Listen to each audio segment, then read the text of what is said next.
Salut, shalom à vous la famille. Mes bien-aimés, que le Seigneur vous fortifie. Que le Seigneur vous encourage. Bien-aimés, le temps est épuisé et le plus grand nombre possible est dans le filet du diable. Et il est en train de les amener en enfer. Bien-aimé, toi qui écoutes ma voix ce soir, c'est un frère Paul, ok? Et j'aimerais en fait insister sur certains petits trucs pour toi. Peut-être tu as écouté plusieurs fois des prédications ou des prédications des hommes de Dieu, des frères hommes de Dieu, et tu t'en es foutu. Mais maintenant, l'heure n'est plus au raisonnement. Bien-aimé, il faudrait maintenant que tu sois vigilant et que tu travailles sur ton propre salut avec crainte et tremblement. Vous avez compris? C'est pas sûr qu'on peut ce que j'ai dit. Bien-aimé, surtout toi, ma soeur, toi qui m'écoutes maintenant, je dis qu'il faudrait maintenant que tu prennes la décision d'adorer le Seigneur Jésus-Christ, d'adorer Dieu dans la vérité et en esprit, en travaillant sur ton propre salut, en œuvrant sur ton propre salut avec crainte et tremblement. Plusieurs d'entre vous n'arrivez pas à quitter vos églises, okay, vos lieux d'adoration, vos pasteurs, bien qu'ils sont des faux pasteurs, parce que vous-même, vous n'êtes pas encore prêts à adorer le Seigneur. Vous n'êtes pas encore prêts à adorer le Seigneur. Vous n'êtes pas encore prêts à sauver votre âme, parce que vous n'avez rien compris du tout. Mais je m'en vais vous dire que le temps est épuisé et l'heure, quand vous devez vous repentir, c'est maintenant. Maintenant que tu es encore vivant, tu ne sais pas ce qui va passer demain. Tu ne sais pas ce qui peut se passer avant la fin de cette semaine-là. C'est ce temps-là que tu dois réfléchir. Bien-aimé, beaucoup sont envoyés envers vous juste pour vous voler, vous détruire et vous tuer. Vous écoutez ce que je dis? Vous qui êtes dans des églises charismatiques, adorées avec des gens qui se prennent pour des superstars, toujours en veste, criant prospérité, ceci, cela, ils ne peuvent jamais vous dire de vous repentir et vous préparer pour le ciel ou la venue de Jésus. Vous êtes à un grand danger. Et maintenant, vous devez maintenant prendre vos chaussures, enlevez vos chaussures, enlevez vos tapettes et courez. Courez rapidement et fuyez-les.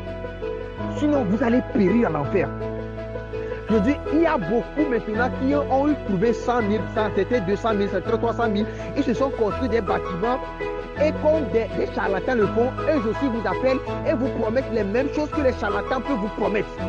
Je vous dis de la même manière, un charlatan ne peut que crier si vous voulez voyager, si vous voulez avoir un bon boulot, si vous voulez avoir la promotion dans le boulot, si vous voulez enfanter, si vous voulez vous marier et si cela, vous voulez avoir de l'argent, vous voulez acheter une voiture, portefeuille magique.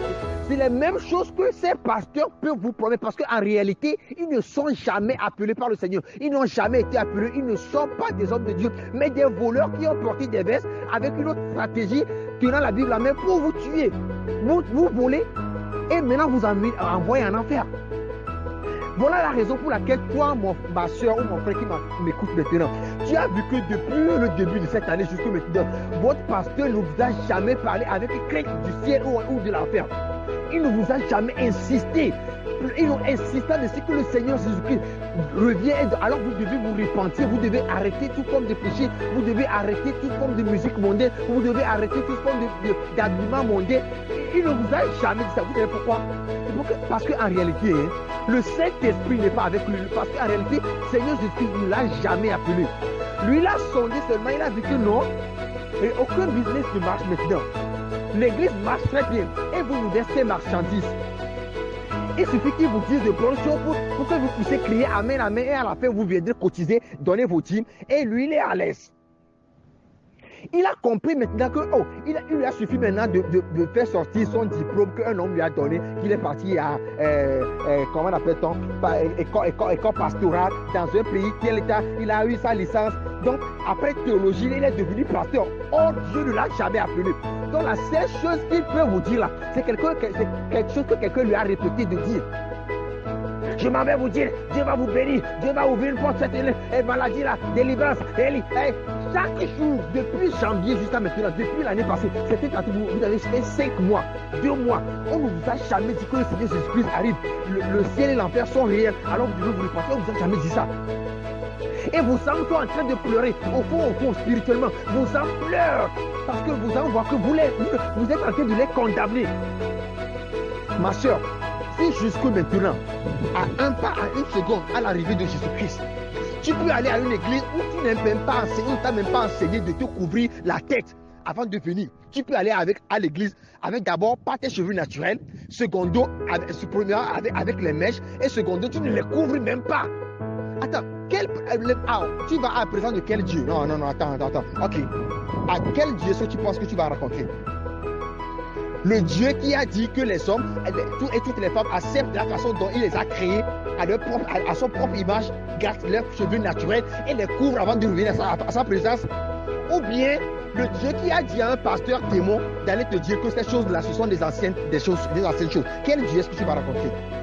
Si tu ne sais pas que jusque maintenant, ma soeur, tu ne sais pas que lorsque tu es en relation avec un homme qui ne t'a pas épousé et tu couches avec lui, ou bien tu envoies des messages d'amour avec lui, c'est de la fornication et ça t'amène à m'affaire, ça veut dire que pour le moment tu ne vas pas encore à l'église parce que normalement tu vas à l'église pour apprendre la volonté de Dieu, pour apprendre à comprendre les commandements de Dieu et à les respecter pour le salut de ton âme. Tu ne vas pas là pour des concerts, hein. Le pasteur dit quelque chose, vous criez Amen. Ou il y a certaines dates, votre cas est même pire. Vous, ces gens-là qui vous êtes réfugiés dans des bâtiments de catholicisme, où on ne peut que vous vendre des rosaires que vous allez mettre au cou, ou des eaux bénies, vous allez vous accroupir sur des statuettes de Marie ou de Jésus, des choses qui sont des démons en réalité, et vous pensez que personne ne vous touche, vous pensez que vous êtes sauvés là. Je vous en supplie, ce qui se passe, c'est au-delà de mon entendement, au-delà de ce que je peux te dire, c'est au-delà de ce que je vous ai toujours dit. Mon frère, ma soeur, l'heure n'est plus au raisonnement. Tu as plusieurs fois critiqué ces choses, tu as plusieurs fois blagué avec ces choses, tu t'es plusieurs fois amusé avec ces choses, tu ne les as jamais pris au sérieux. Mais cette nuit, ou bien encore aujourd'hui, quand tu écoutes ma voix, tu dois prendre une décision. Il faut que tu te dises que non, j'ai été suffisamment désobéissante. J'ai suffisamment adoré Dieu comme je le veux, pas comme il le veut. Mais maintenant, il faut que je me soumette. Il faut que je me soumette complètement à sa volonté. Il ne peut plus t'habiller comme tu veux. Quand tu es un chrétien, tu vas t'habiller comme Dieu veut. Quand tu es un enfant de Dieu, bien-aimé, tu ne peux plus adorer Dieu comme toi tu veux, mais tu vas l'adorer comme il veut. Tu te prépares pour l'enfer, tu prépares ton âme pour l'enfer. Mon frère, tu dois te repentir. Quand je parle de repentance, je sais qu'il y a beaucoup de choses qui te cachent dedans, il y a beaucoup de mystères que tu as besoin de comprendre. Il ne s'agit pas d'avoir une Bible. Il ne s'agit pas de savoir prier. Il ne s'agit pas d'avoir une église où on te connaît et quand tu meurs on peut t'enterrer. Non.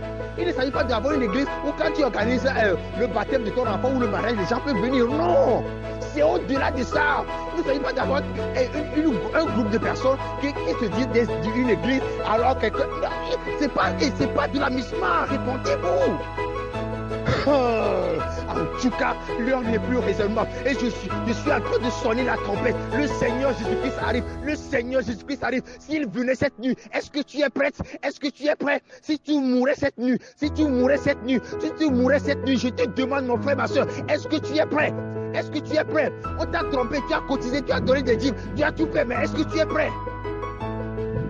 Si tu as des questions à me demander, tu as des questions à poser pour comprendre encore, ou tu as pris la décision de servir Dieu maintenant, et tu veux apprendre mieux